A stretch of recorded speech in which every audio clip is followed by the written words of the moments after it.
the Isle of Wight. Oh, it's got a happy ending to it for Vigo and Cumber, hasn't it? It's extraordinary. Some nice food for them as well. Yeah, that's right. You'd like that, wouldn't you? Well fed. Fry that up for you for tonight. Medium rare. Now, we got Freya on the way. We have, yes, Storm Freya arrives with us on Sunday. Some blustery conditions to take us through this weekend indeed. Not too windy today, mind you. Misty views from Blandford looking towards Bryanston Church, captured by Colin Lennox-Gordon.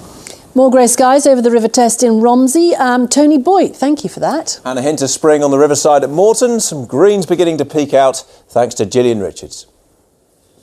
But it wasn't all grey skies. We did see some bright and sunny intervals at times today. As we can see in our Weather Watchers photograph here at Mudderford, some beautiful skies at times, but there was a good deal of cloud around. And we will continue to see some cloud through the day tomorrow. Then that wet weather is on the way as we go through the tail end of Saturday. Now, as we look ahead through tonight, we start with some breaks in the cloud and some cloud gradually thickening from the west ahead of this wet weather, which is sweeping eastwards. As it does journey eastwards, it tends to thin and ease, so becoming drier as we head on into the early hours.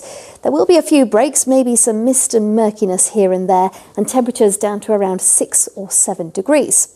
So on into Saturday morning, there will be a fair amount of cloud, but some brightness developing, some sunnier skies for a time through the day on Saturday.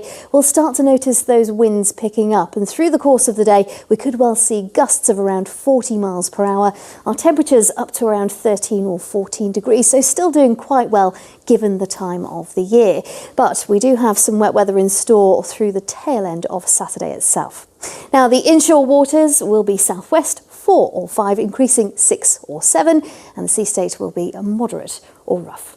On into tomorrow night, and that wet weather is never too far away. It clings on to the south coast, staying in the channel, and gradually as we work our way into Sunday morning, starting to push northwards. So that's what we've got in store through the day on Sunday. Quite wet conditions through much of the day, and again those winds really picking up. By 3 o'clock in the afternoon, we have a yellow weather warning introduced from the Met Office for the gusts. You can see the black arrows on the screen there. We could well see gusts of around 50 miles per hour, perhaps in excess of that for the fringes of our region, which are inside this yellow weather warning zone from the Met Office.